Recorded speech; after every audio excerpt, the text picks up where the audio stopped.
Boa noite, irmãos. Podeis assentar. Eu vou convidar os irmãos e vou começar a mensagem de hoje de uma forma um tanto diferente.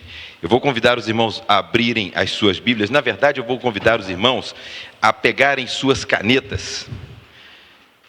Caneta e papel, se possível, se o irmão tiver isso. Se o irmão não tiver isso e for mais moderno do que eu, o irmão tem o seu celular, eu vou pedir ao irmão, para o irmão anotar alguns textos da Palavra de Deus, porque depois eu gostaria que o irmão lesse esses textos da Palavra de Deus, tá certo? Eu vou ler esses textos da Palavra de Deus, mas eu gostaria que o irmão... Eu vou ler agora todos esses textos da Palavra de Deus e depois nós vamos pensar a respeito deles, tá bom? Na sequência do estudo que vamos fazer agora. Anote aí, Salmo 119, Salmo 19, o primeiro. Vamos começar pelo Salmo 19. Antes de começarmos a leitura dos textos da Palavra de Deus, eu gostaria de dizer aos irmãos, poucas vezes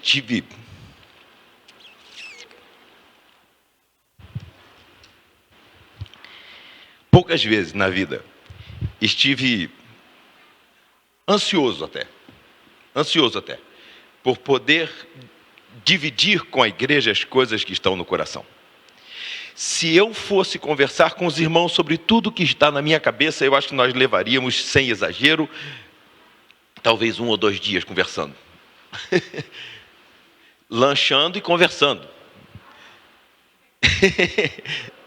Sem dormir. Se fôssemos dormir, levaríamos um tempinho maior. E eu estou mesmo, na minha cabeça ainda, tentando selecionar algumas coisas para ser simples, porque o nosso tempo é curto. Mas eu então suplico e tenho orado e tenho pedido a pessoas que orem comigo. A nossa congregação do Quitandinha está orando pelos irmãos agora, para que os irmãos possam entender, para que os irmãos possam ser tocados pela ação do Espírito Santo, para que o Espírito Santo de Deus possa dizer ao seu coração e ao meu coração aquilo que no tempo que nós temos não será possível dizer.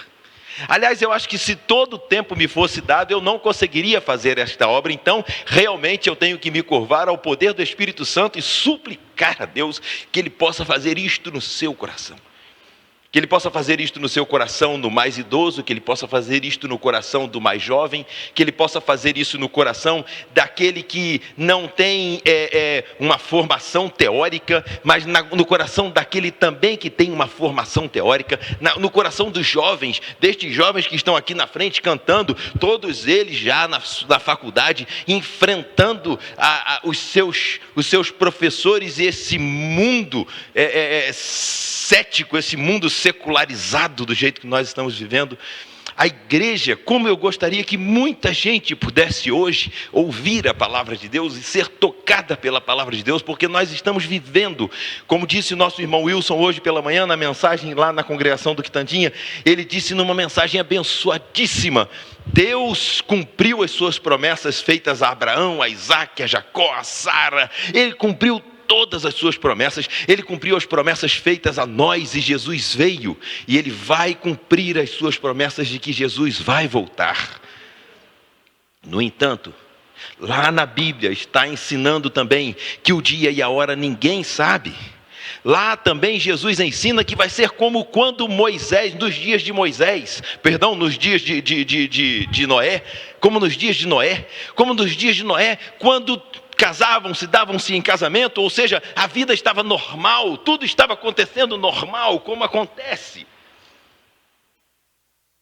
E de repente, sem que esperassem, e Jesus diz mesmo, quando ninguém esperar, será como ladrão que vem, quando vocês não estiverem esperando. Não é o Senhor, mas também o Wilson falou hoje pela manhã, recordando a palavra de Deus, que coisa maravilhosa. Ele disse, quem conhece as plantas, olha para uma planta e diz, daqui a 3 dias ela vai abrir.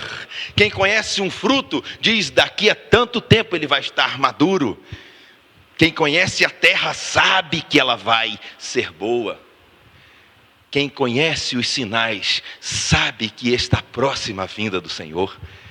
mas estejam prontos para que vocês não sejam pegos de surpresa, porque por não conhecermos a palavra de Deus, não conseguimos perceber os sinais que estão diante da nossa face. Vamos orar. Querido Deus, eu suplico que a tua graça, a tua bondade, o teu poder, encha os nossos corações de humildade e da tua glória, e possamos com as nossas mentes, com as nossas inteligências, sermos tocados, ó Deus, pelo teu Espírito Santo, e o nosso coração possa se encher de luz e graça por ouvirmos a tua palavra, e que a tua palavra seja para a nossa boca, para a nossa mente, para o nosso coração, que ela seja esta noite um bálsamo. Senhor, eu não sei como te pedir, eu gostaria de pedir que o Senhor fizesse com que os nossos corações te sentissem. Por favor, eu não sei como te pedir isso.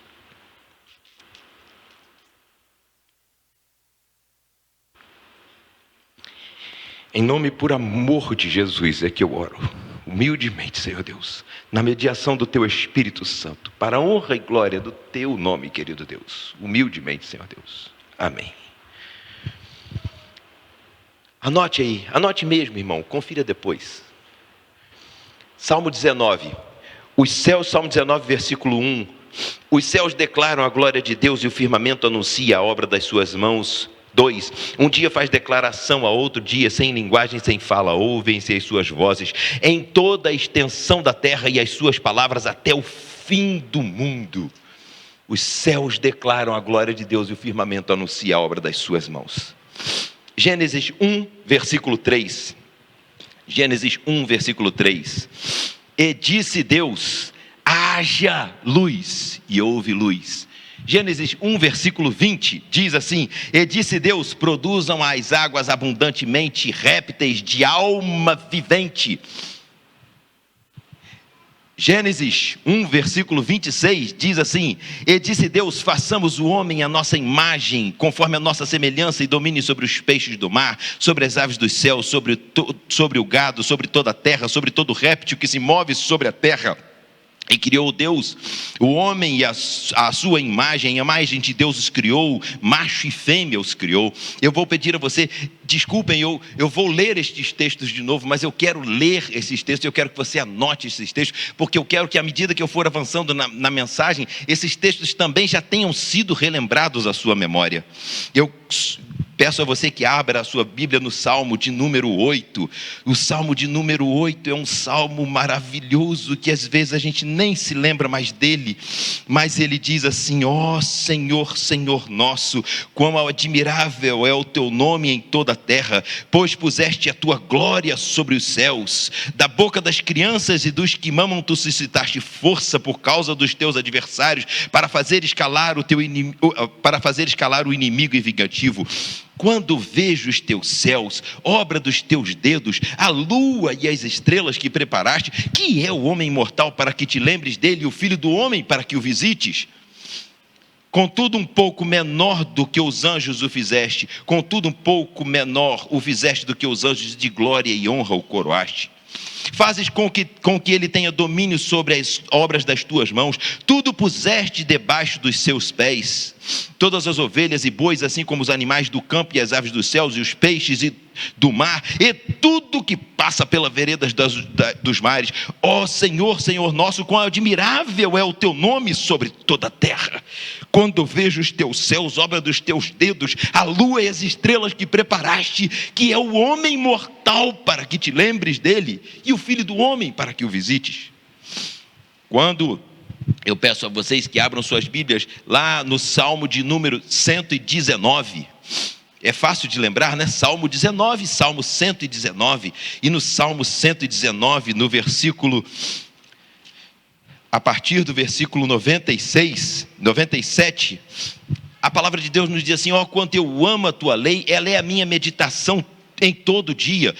Tu, pelos teus mandamentos, me fazes mais sábio do que os meus inimigos, pois estão sempre comigo. Eu tenho mais entendimento do que todos os meus mestres, porque medito nos teus testemunhos. Versículo 105 diz: lâmpada para os meus pés é a tua palavra e luz para os meus caminhos. Antes de continuar, eu quero dizer a você: todas estas coisas são verdade. Mateus no capítulo 22, versículo 29, eu gostaria que você não apagasse jamais esse versículo do seu coração. Mateus 22, versículo 29. Veja o que está escrito em Mateus 22, versículo 29. Mateus 22, versículo 29, Jesus diz assim: errais não conhecendo as Escrituras nem o poder de Deus. Errais não conhecendo as Escrituras nem o poder de Deus. O meu povo peca porque não conhece as Escrituras e nem o poder de Deus. É esta palavra, é pecado. O que nós vamos ver agora é pecado. Vocês erram porque não conhecem, vocês, nós todos, nós erramos por não conhecermos a palavra de Deus, não conhecermos o poder de Deus, não conhecermos as Escrituras e o poder de Deus. Por vezes conhecemos as Escrituras, mas não consideramos as Escrituras sob a ótica, sob a visão, sob a lente do poder de Deus. Por vezes nós olhamos as Escrituras e olhamos as Escrituras do ponto de vista dos homens. Não olhamos as Escrituras sobre o poder de Deus. Isto é pecado, não é outra coisa. Desculpem, eu não tenho autoridade para dizer isso se não for repetindo a própria palavra de Deus. Então não entendam isso como uma palavra minha, mas é uma palavra de Deus. Nós olhamos a Escritura e não vemos a Escritura sob a ótica, sob a lente de quem está olhando através da lente do poder de Deus, para entendermos o que as Escrituras dizem para os nossos corações e a verdade que elas trazem para a nossa vida. Romanos 1.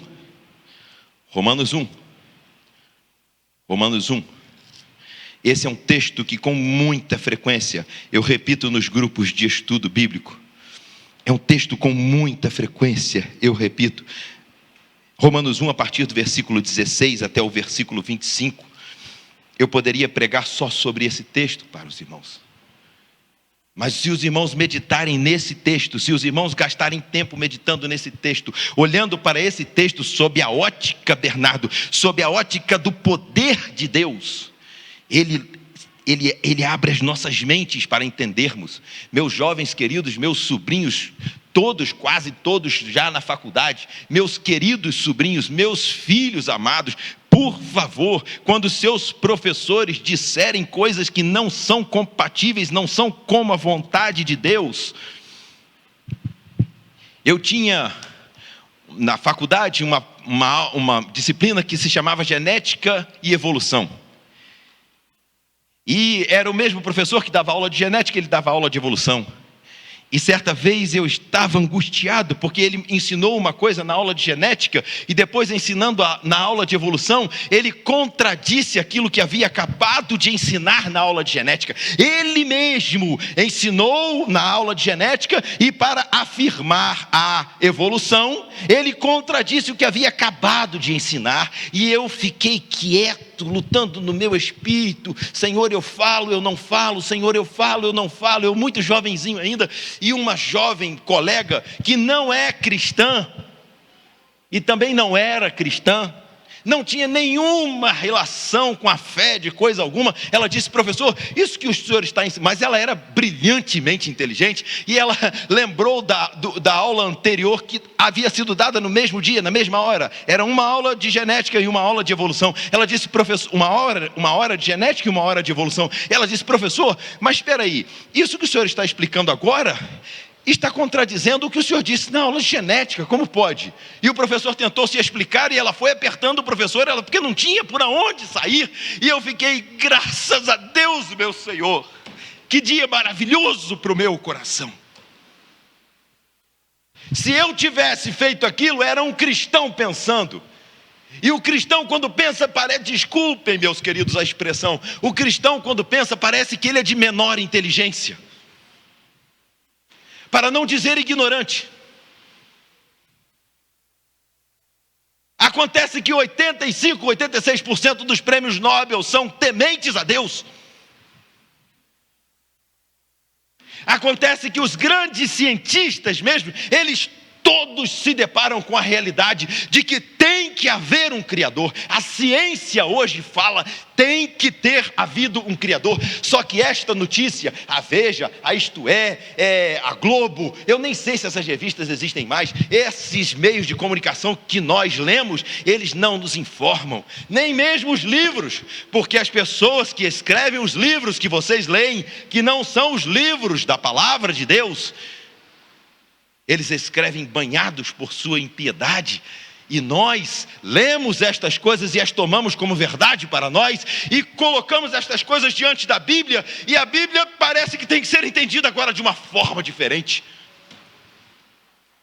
Há pouco tempo vimos um destacado pastor no nosso país sendo excluído da ordem dos pastores, porque falou um monte de coisas que claramente nós entendemos que são besteiras a respeito da Bíblia, desculpem a expressão. Mas há pouco, conversando com pastores, que também são da mesma ordem dos pastores, descobrindo que contando que haviam descoberto uma estrela que está a 13,7 bilhões de anos de distância da Terra. Um pastor me perguntou: Edelton, se essa estrela está a 13,7 bilhões de distância, 13,7 bilhões de anos-luz de distância da Terra, quer dizer que viajando, se fosse num carro, a 300 mil quilômetros por segundo, nós levaríamos 13,7 bilhões de anos, quase 14 bilhões de anos, para chegarmos até a Terra.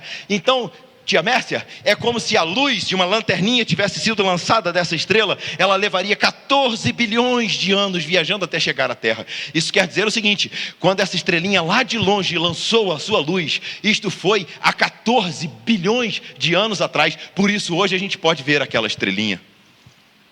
O que você entende? Que Deus descansou no 7º dia, porque Ele criou o mundo em 6 dias. E porque, se você for estudar a Bíblia, a humanidade deve ter em torno de 6,5 a 10 mil anos no máximo. E a humanidade, segundo a Bíblia, foi criada no 6º dia. O universo começou a ser criado no 1º dia. E aí vem os teólogos, vem os teóricos, vem um monte de gente dizendo que o mundo foi criado em 6 dias, mas esses 6 dias não eram 6 dias, na verdade queriam dizer 6 eras, queriam dizer 6 espaços de tempo, que podem ser mesmo tão longos e tão bilionários em termos de ano, como é o que a ciência nos diz. Quando a ciência diz que o mundo partiu de uma grande explosão, o Big Bang, já ouviram falar? Era só uma sementinha, era do tamanho de um átomo. A coisa era tão extraordinária que tudo que existe no universo cabia dentro de uma pequena sementinha, do tamanho de um átomo, e explodiu. E de repente aquilo tudo cresceu, mas cresceu numa velocidade tão grande. Aí é que os irmãos não sabem, aí é que nós não sabemos, obrigado Gabriel, aí é que nós não sabemos quando eles dizem que o mundo explodiu num Big Bang. Eles não dizem que isso tem que ter acontecido, Marquinho, num tempo que é igual a 1 segundo dividido por um número que é igual a... Você divide, faz a conta depois em casa. Pega uma calculadora boa, não pode ser essa calculadora que você tem em casa não, você vai ter que comprar uma calculadora boa. Porque você tem que botar 1 dividido por um número seguido de 32 zeros. Esse é o tempo. Você consegue falar esse número, Carlos Marcos? Eu não consigo. Depois até a gente pode brincar para ver quem vai conseguir falar esse número. Divide 1 segundo por um número desse tamanho. Esse é o tempo que o Big Bang tem que ter levado para deixar o universo num tamanho inicial, pelo menos. Sabe o que quer dizer isso, irmão? É que o universo cresceu esses 14 bilhões de anos-luz numa fração muitas vezes menor do que o segundo.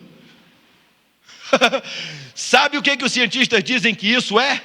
Isto se chama de uma singularidade. Tia Mércia, para não ficar muito complicado e não cansar vocês, quando o cientista diz que isso é uma singularidade, ele está dizendo que isto é uma coisa que nunca mais vai se repetir.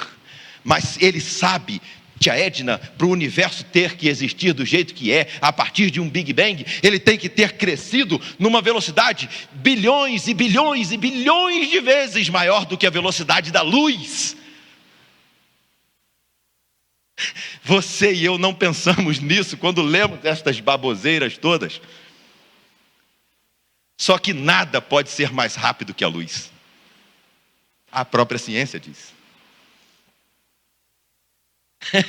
Mas para que a historinha da ciência seja verdade, tem que ter sido numa velocidade bilhões e bilhões e bilhões de vezes maior que a velocidade da luz. Tudo tem que ter partido de uma semente. E todas as galáxias se colocarem na posição como estão, funcionando do jeito como são.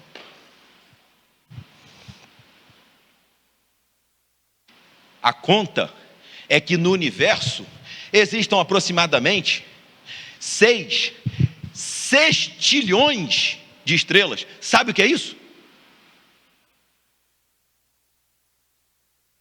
Eu também não.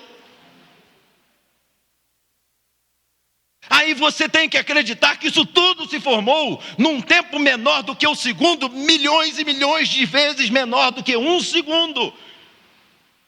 Eu admiro a fé de quem não crê em Deus. Eu admiro profundamente a fé de quem não crê em Deus. Mas também me lembro que a palavra de Deus diz claramente que Deus zomba da sabedoria humana. Porque quando nós começamos a ler, nos primeiros textos que nós lemos, a palavra de Deus nos diz assim: e disse Deus, haja. Pega aí no seu relógio e conta quanto tempo eu vou levar para dizer a palavra haja. E quando Deus disse haja, haja luz, e houve luz. Haja divisão entre as terras secas e as águas, haja separação. Haja seres viventes, que haja o homem. Para mim a inteligência, que é muito pequenininha, a Bíblia diz que Deus criou o mundo em 6 dias, então deu tempo de ficar pensando como é que ele ia criar. É porque a minha inteligência é muito pequenininha, Carlos Marcos, mas porque ele poderia ter dito que Deus criou o mundo em 6 milionésimos de segundo, e eu ia ficar muito feliz de saber que ele criou o mundo em 6 milionésimos de segundo e só.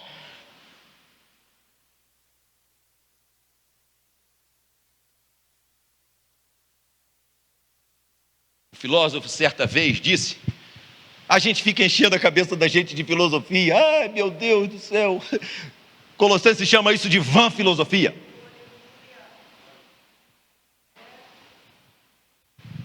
Quando vejo os teus céus, obra dos teus dedos, as 2 estrelas que preparaste. Qual foi a última vez, meu querido irmão, que você se deparou com a lua minguante, a lua crescente, a lua cheia, o céu sem lua, pintado de estrelas? Quando foi a última vez que você parou diante disso e falou assim: Senhor, como é que eu não choro diante de tanta coisa?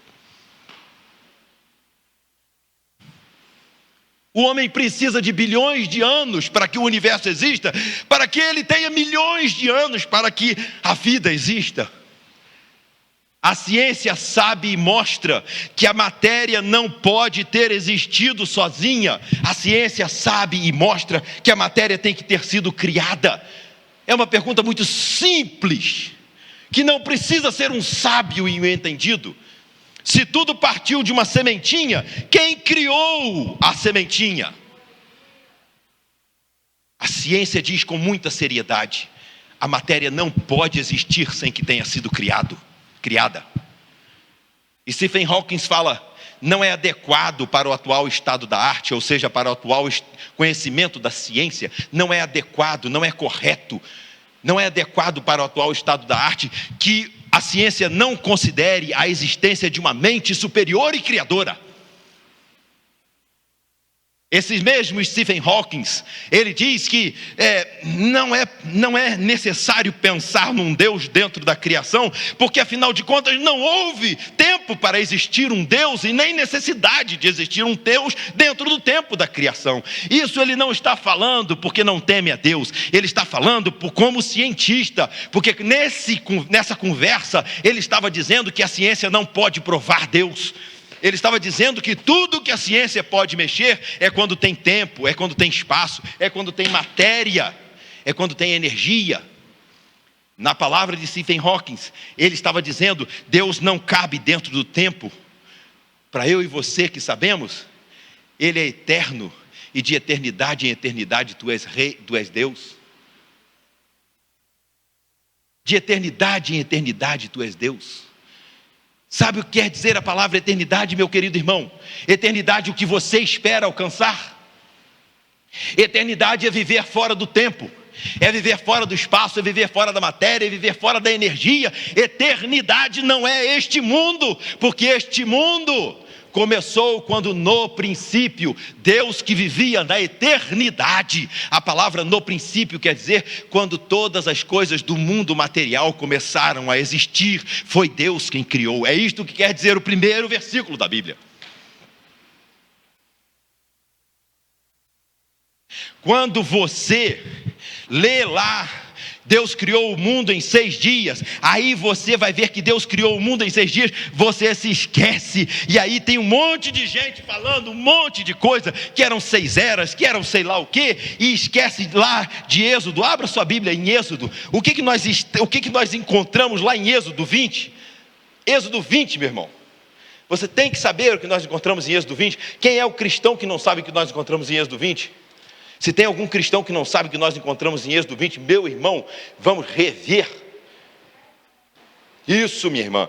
Em Êxodo 20 nós encontramos os 10 mandamentos. Em Êxodo 20, no versículo 11, diz assim, porque em 6 dias fez o Senhor o céu e a terra. E essa palavra aqui, 6 dias, meus irmãos, tem aqueles mais eruditos que gostam de dizer que no hebraico, e agora nós vamos dizer que no hebraico, a palavra aqui quer dizer Yom. Yom quer dizer um dia de 24 horas. Não precisava nem de hebraico, nem de Yom, nem de coisa nenhuma, porque a Bíblia está dizendo, em 6 dias Deus criou. Deus criou em 6 dias, e para aqueles que são mais teimosos, ele ainda disse, e foi a tarde e amanhã o primeiro dia. Uma era não tem tarde e manhã, é um dia de 24 horas que tem tarde e tem manhã. Desculpem ser firmes assim, é como se eu estivesse sacudindo a cabeça de alguém que está em dúvida. Agora, mamãe, nessa hora, desculpa a menção, mas eu me lembro de papai, quando papai sentava na frente da gente, Bernardo. Você não lembra disso, você era muito pequenininho, mas quando ele sentava na minha frente, de Henrique, de Flávio, de Lissandro, na frente da gente lá em casa, ele às vezes queria que a gente entendesse determinadas coisas, e ele via que as nossas cabecinhas jovens ainda não entendiam, as nossas cabecinhas teimosas ainda não entendiam. Ele dizia assim, que vontade, Júlio, ele dizia, que vontade de meter um machado, abrir a cabeça e enterrar isso aí dentro.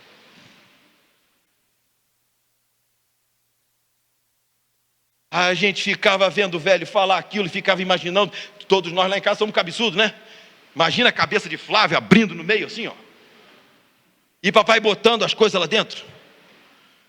Aquela era uma expressão quase que de desespero dele, para dizer, deixa de ser, né? Nem vou dizer o quê. Esse entende? Quando ele falava aquilo, a gente olhava para ele e via nos olhos dele quase que um desespero,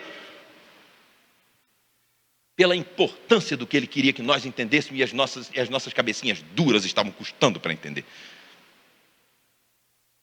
Eu espero que não seja o seu caso, o caso de levar uma machadada na cabeça agora, para ver se essas coisas entram na cabeça. Mas eu quero recordar ainda alguns textos da palavra de Deus com você. Eu peço a Deus que te abençoe nesse momento, que abençoe a nossa inteligência. Eu suplico a Deus, abra a sua Bíblia em 2 Timóteo. Débora, minha filha, eu já estou acabando. Débora disse que eu às vezes estou falando demais, que eu comecei a conseguir falar em 20 minutos, em 25 minutos, mas agora eu estou falando demais. Então eu vou, minha filha, já estou caminhando para o final, ouvindo a sua palavra de sabedoria. 2 Timóteo 2, versículo 15. Procura apresentar-te a Deus aprovado como obreiro que não tem de que se envergonhar e que maneja bem a palavra da verdade.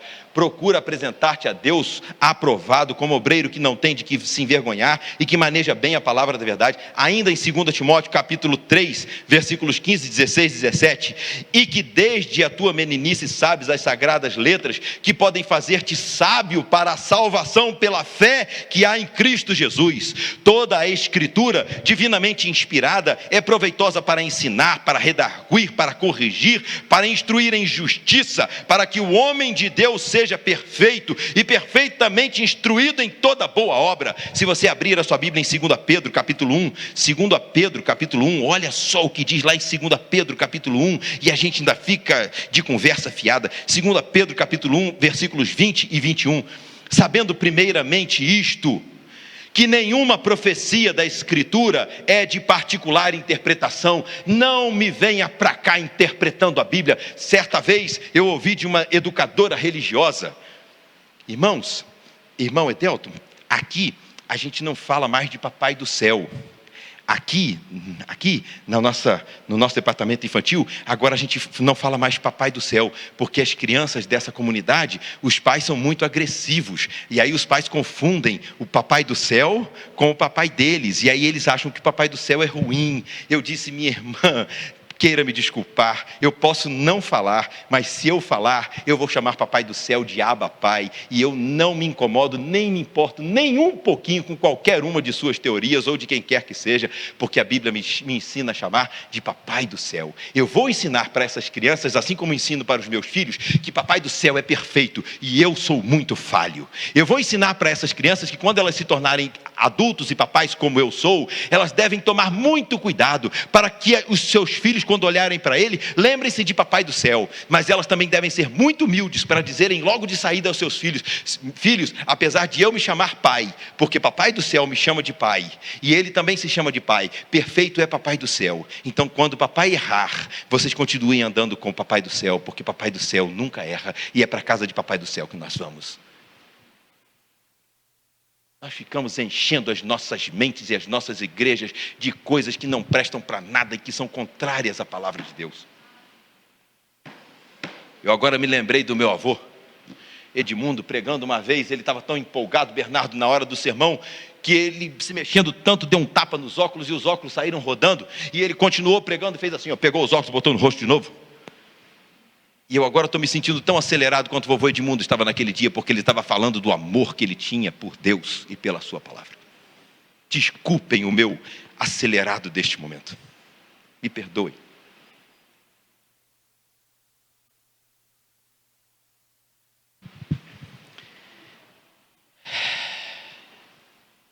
Eu vou encerrar a mensagem, continuando a leitura que estávamos fazendo, em Romanos, capítulo 1, a partir do versículo 16. Romanos, capítulo 1, a partir do versículo 16, diz assim: porque eu não me envergonho do evangelho de Cristo, porque ele é o poder de Deus para a salvação de todo aquele que crê, primeiro do judeu e também do grego.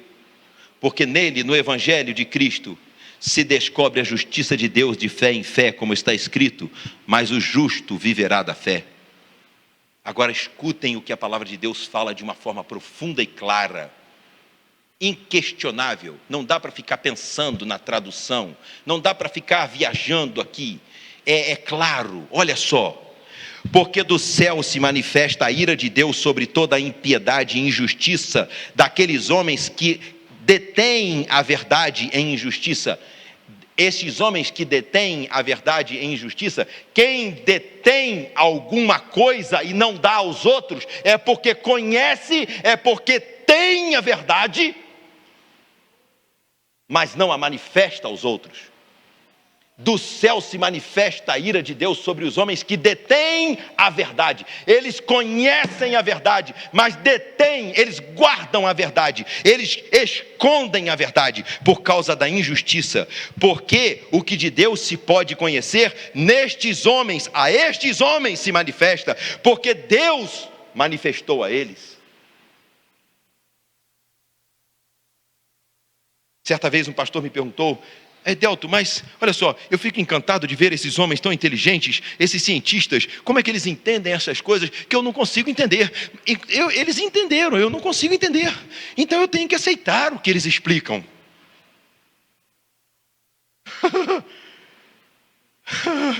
Eu fiquei quieto. Senão eu teria que dizer àquele pastor: errais não conhecendo as Escrituras, nem o poder de Deus, e nem tampouco a ciência. Porque a ciência me diz que o universo tem que ter saído de uma sementinha para o tamanho que ele tem, num tempo milhões e milhões de vezes menor do que o segundo. Isto não é possível, a própria ciência diz que isto não é possível, mas se eu não crer nisto, então eu não vou crer que o universo apareceu. Mas mesmo que eu creia que o universo apareceu, aonde está quem criou aquelas coisas que deram origem ao universo? Até a ciência diz que essas coisas têm que ter sido criadas, mas isso os cientistas não contam para vocês, porque eles conhecem a verdade, mas eles guardam a verdade, porque se eles divulgarem a verdade, eles terão que dizer: existe um Deus e é melhor a gente ir para a igreja, porque como esse Deus existe, é melhor a gente ir para a igreja, porque o inferno também existe, e Jesus Cristo é Senhor, e Jesus Cristo é o Filho de Deus.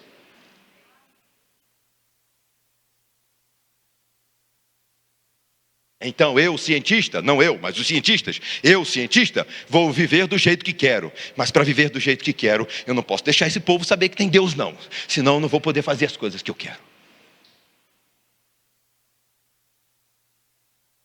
E aí a gente que não conhece a ciência, nem o poder de Deus, e nem tampouco a palavra de Deus, a gente lê o que o cientista falou e fica pensando: então talvez o mundo não tenha sido criado em 6 dias não.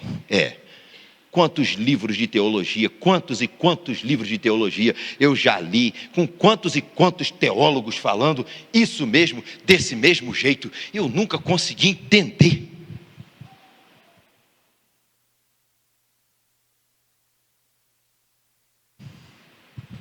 E eu, graças a Deus, nunca consegui entender, porque ficava na minha mente: como é que isso pode ser? Papai me ensinou que era diferente, a Bíblia me ensina que é diferente, papai me ensinou que a Bíblia é verdade. Como é que eu posso entender que esse homem que é um teólogo está dizendo que não é assim como a Bíblia disse? Porque se não é assim como a Bíblia disse, em 6 dias, tem muita coisa dentro da Bíblia que eu vou dizer que não é do jeito que a Bíblia diz. E aí eu posso dizer o que eu quiser a respeito da Bíblia. E a Bíblia termina no seu último capítulo dizendo: não mude nada do que está escrito aqui, porque se você mudar, tudo que está escrito aqui virá sobre você, todas esses juízos e maldições. Porquanto o que de Deus se pode conhecer, nele se manifesta, porque Deus lhe manifestou, porque as suas coisas invisíveis... que coisa maravilhosa, parece que eu estou olhando por um microscópio. Porque as suas coisas invisíveis, desde a criação do mundo, tanto o seu eterno poder como a sua divindade, se entendem e claramente se veem pelas coisas que estão criadas, para que eles fiquem indesculpáveis. As coisas invisíveis, desde a criação do mundo. O Salmo 19 me diz: os céus declaram a glória de Deus e o firmamento anuncia a obra das suas mãos. Quando eu vejo que descobriram uma estrela a 14 bilhões de anos-luz da Terra, eu não entendo que o universo exista a 14 bilhões de anos-luz, ou melhor, a 14 bilhões de anos. Eu entendo é que Deus fez um universo que não tem 14 bilhões de anos, não, na verdade ele tem 30 bilhões de anos de extensão, 30 bilhões de anos-luz de extensão. Eu fico olhando um negócio desse tamanho e falo assim: barbaridade, Senhor. Não é que esse universo existe há 14 bilhões de anos, não, Senhor. É que o Senhor criou um universo tão grande, desse tamanho todo, com uma simples palavra: haja. Eu te amo muito, Deus. Eu te amo muito. Eu sou completamente admirado pelo teu poder. É só você pensar um pouquinho mais. Deus, eu estou vendo uma estrela que está a 14 bilhões de anos-luz daqui. Quer dizer que viajando numa velocidade de 300 mil quilômetros por segundo, eu levaria 14 bilhões de anos para chegar lá naquela estrelinha. E o Senhor, os homens dizem que saiu tudo desse tamanho todo, de uma sementinha, para chegar até lá. Numa fração bilionésima, trilionésima, sextilionésima de segundo. Eu vou acreditar nisso, eu vou acreditar, Carlos Marcos, que Deus criou e disse haja, e o poder dele é tão grande, Carlos Marcos, que aí depois eu vou contar um negócio para vocês. O universo inteiro é muito mais simples do que o corpo de um de vocês.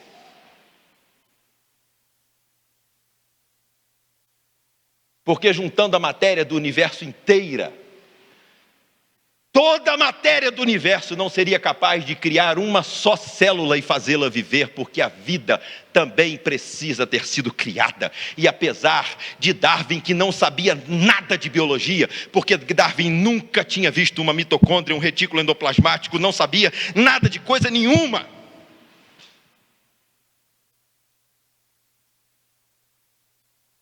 Darwin continua dirigindo as nossas mentes até hoje, e ninguém entra numa faculdade de biologia sem sair de lá quase prestando culto a Darwin. Sabe por quê? Porque o príncipe deste século é o diabo. Ele é o pai da mentira. Mas a ciência, e quando eu digo isto, eu muitas vezes vejo pessoas e vejo cristãos sinceros. Eu falo isso às vezes a cristãos sinceros, olhando no olho deles, e é quase como se eu estivesse vendo lá dentro da mente deles. Edelto está falando isso porque ele é apaixonado pela Bíblia, porque ele é cego por Deus. Ele está falando isso, ele não está falando isso com uma mente racional. Como que eu não estou falando com uma mente racional? Eu vou preferir acreditar que saiu tudo do tamanho de uma sementinha, que era menor do que a semente que você está acostumado a ver, era do tamanho de um átomo, na verdade. Tudo saiu daquele tamanhozinho e se espalhou no universo, numa fração que eu nem sei falar o número, muito menor do que o segundo. Eu vou acreditar nisso. Ou então eu vou acreditar que Deus criou. Qual das duas coisas te parece mais sensata? Se souber também que a ciência diz, e eu repito, que a matéria não pode ter aparecido do nada. As coisas, o que forma todas as coisas, tem que ter sido criado. A ciência diz isso. A ciência é séria também, que não é a ciência que chega para as nossas revistinhas que a gente lê. A ciência é séria, que só um cientista que consegue acessar as revistas da ciência consegue ler. A ciência é séria, que se não for um cientista, você não vai nem entender o que está escrito ali, mesmo que esteja escrito em português. A ciência séria mostra que a vida não pode ter existido a partir da matéria. A matéria não pode ter existido a partir do nada. A vida não pode ter existido a partir da matéria. A matéria tem que ter sido criada, a vida tem que ter sido criada. É a ciência que diz isso, só que ela não diz isso para você. E eu fico olhando, às vezes, os olhos de cristãos sinceros, que quando a gente fala isso, eles ficam olhando e ainda dizem assim, lá dentro da cabecinha deles, parece que eles estão dizendo assim, será?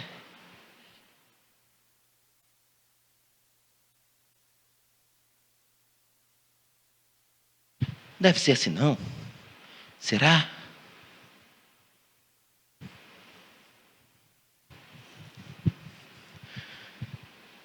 Porque as suas coisas invisíveis, desde a criação do mundo, tanto o seu eterno poder como sua divindade, se entendem claramente, se veem, pelas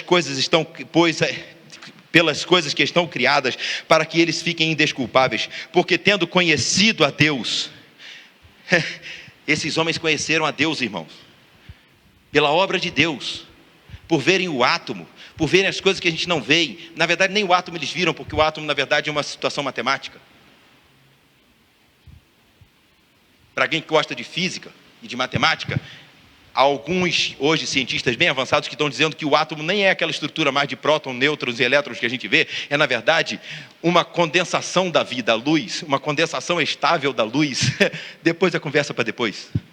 Eu ouvi um dos maiores físicos do mundo falar isso pessoalmente. Eu ouvi ele falar e explicar isso pessoalmente.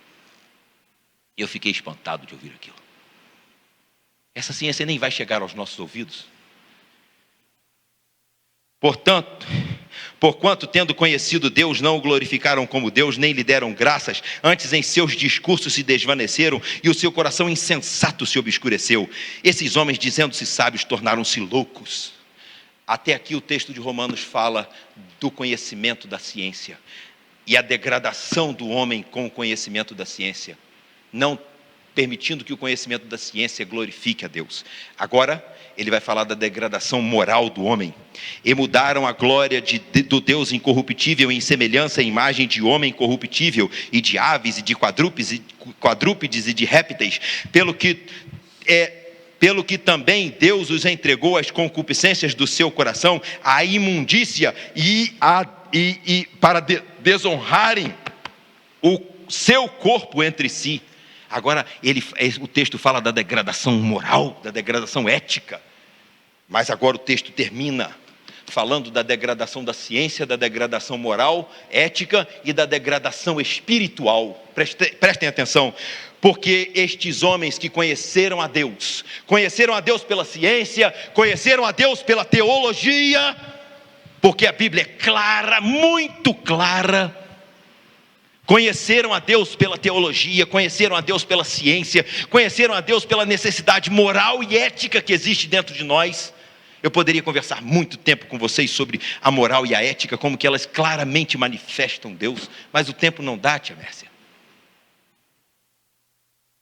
Agora, a degradação espiritual, a degradação teológica, porque mudaram a verdade de Deus em mentira.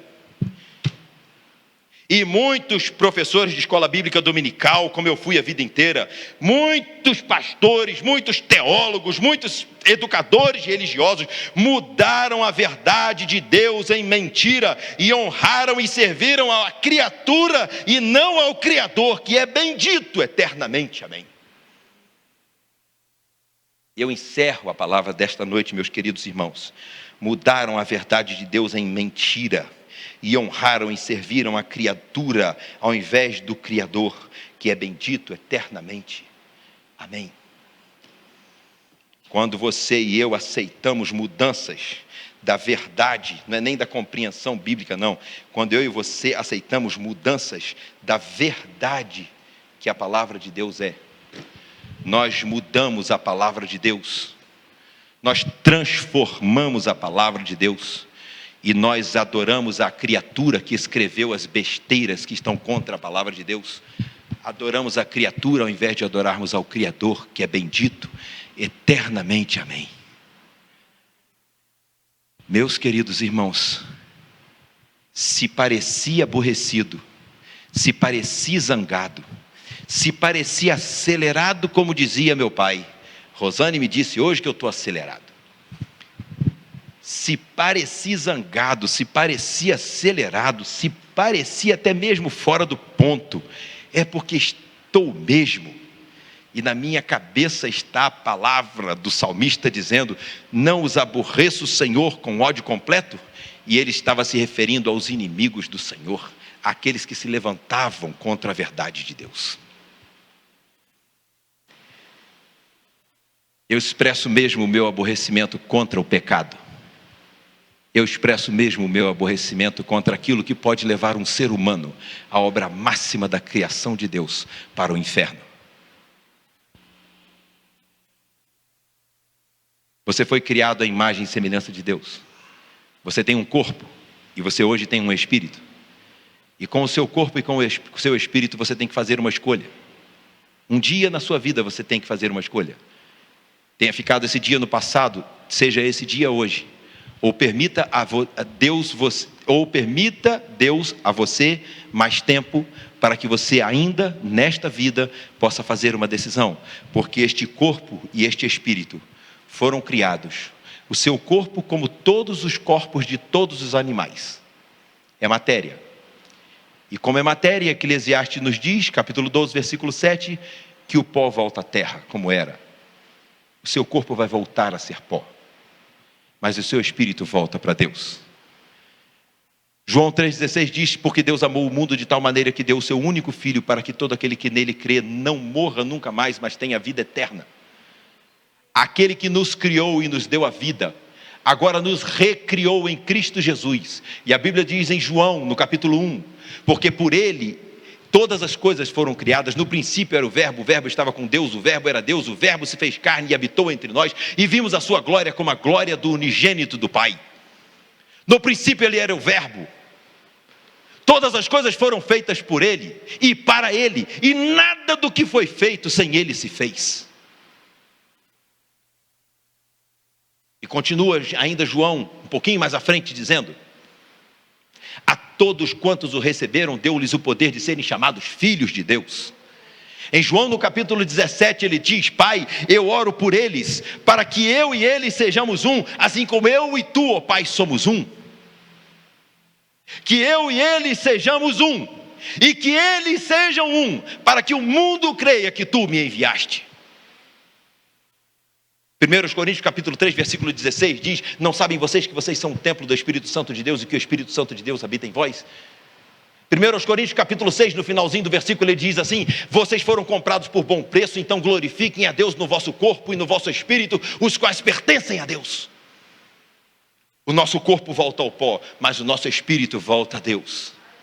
E se o nosso espírito habitar o nosso corpo em comunhão com o Espírito Santo de Deus, quando o nosso corpo voltar ao pó, o nosso espírito volta a Deus, tendo comunhão com o Espírito Santo de Deus. E se o nosso espírito voltar a Deus, Paulo, tendo comunhão com o Espírito Santo de Deus, essa comunhão que foi plantada aqui, enquanto as nossas carnes vivem, não pode ser plantada depois.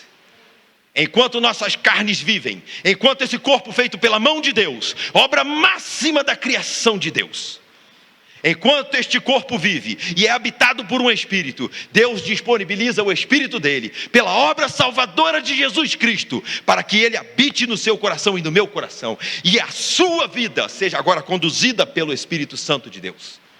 A luta que existe na nossa carne e com o nosso espírito, ela é vencida quando Jesus Cristo passa a habitar em nós através do seu Espírito Santo. Porque agora não é mais o meu espírito que luta contra a minha carne. Ele não luta sozinho mais. Agora o meu espírito luta auxiliado pelo Espírito Santo de Deus. E faz com que o Espírito Santo de Deus faça o meu espírito vencer a minha carne. E assim eu glorifico a Deus no meu corpo e no meu espírito, os quais pertencem a Deus.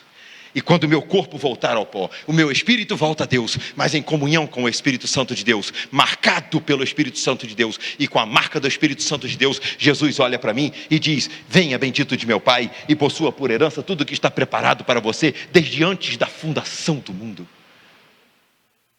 Mas se o espírito de algum morrer sem a comunhão com o Espírito Santo de Deus, ao chegar na presença de Deus, porque o espírito vai voltar para Deus, creia você ou não, se o espírito de algum voltar para Deus sem ter comunhão com o Espírito Santo de Deus, não tendo a marca reconhecedora do Espírito Santo de Deus no seu espírito, Jesus vai dizer: não te conheço, afaste-se de mim, para o fogo eterno, separado para o diabo e seus anjos. Deus não criou o inferno para você e para mim. Deus não criou o inferno para ninguém. O inferno foi criado para o diabo e seus anjos. Mas aqueles que não aceitarem a Jesus Cristo vão habitar o inferno para sempre com o diabo e seus anjos. Não me venha com essa conversa de que Deus é ruim e vai mandar os outros para o inferno. Deus não é ruim. É que se você não aceita a luz, você fica com as trevas. Se você não aceita o amor, você fica com a ausência de amor. Se você não aceita a vida, você fica com a ausência da vida. Só que o seu corpo, quando morrer, ele vai acabar. O seu espírito, quando ele morrer, ele não vai acabar. Porque a morte do espírito não quer dizer a mesma coisa que a morte da carne diz. A morte da carne diz que a carne acaba. A morte do espírito diz que ele continua existindo eternamente, sem ter a vida que é Jesus. Isto é chamado morte, a morte do espírito. Simples, não é, Júlio? Que Deus te abençoe. Não saia daqui com nenhuma dúvida. E se você tiver que escolher, eu sugiro a você: escolha por aquele que pode salvar a sua vida e livrá-la do inferno. E não mude a palavra de Deus, porque Ele é santo, Ele é justo, Ele é bom. Que Deus seja glorificado em nossas vidas. Quando olharmos as coisas que são contrárias à sua própria palavra e deixarmos tudo que é contrário à sua palavra para cegamente, se é possível que vocês pensam ainda que é cegamente, cegamente seguirmos a Jesus. Porque a própria palavra de Deus diz que Ele revelou estas coisas aos pequeninos e as ocultou aos sábios e entendidos.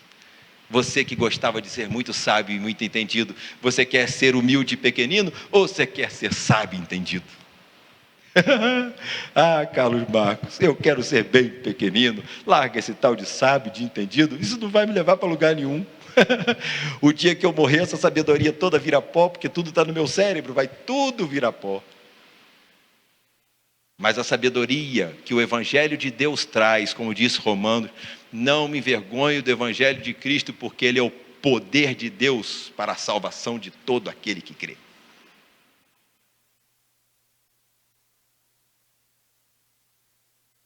Que Deus nos abençoe. Vocês vão cantar aquele corinho, Nas Estrelas Vejo a Tua Mão? Tem a letra desse corinho? Porque se tiver a letra desse corinho, eu gostaria que você aprendesse a cantar esse corinho hoje, se você não sabe. Os velhos sabem, os mais novos não. Mas esse corinho é o resumo do que nós pensamos hoje. E ele vai dizer... Não entendi. O Júlio te está dizendo que todos que sabem cantar estão convidados a vir aqui à frente, é isso, Júlio? Eu acho que todo mundo vai ter que vir aqui à frente. Então é o pessoal do Celebrar, eu quero que o pessoal do Celebrar venha aqui. Quem é do Celebrar? O maestro que mandou, não fui eu não. Esse corinho diz assim, ó: nas estrelas vejo a tua mão e no vento ouço a tua voz. Deus domina sobre terra e mar, tudo ele é para mim. E ele diz ainda: eu sei o sentido do Natal, pois na história tem o seu lugar. Outro dia, Carlos Marcos, a gente pode pregar sobre isso, o Natal. Eu sei o sentido do Natal, porque na história tem o seu lugar. Deus domina sobre terra e mar, tudo ele é para mim. Cristo veio para nos salvar, tudo ele é para mim. Vamos cantar? Se você não sabe, aprende hoje. Se você sabe, canta bonito. E se você sabe mesmo, passe o resto da semana cantando. E nunca mais deixe de cantar esse corinho na sua vida. Deus nos abençoe.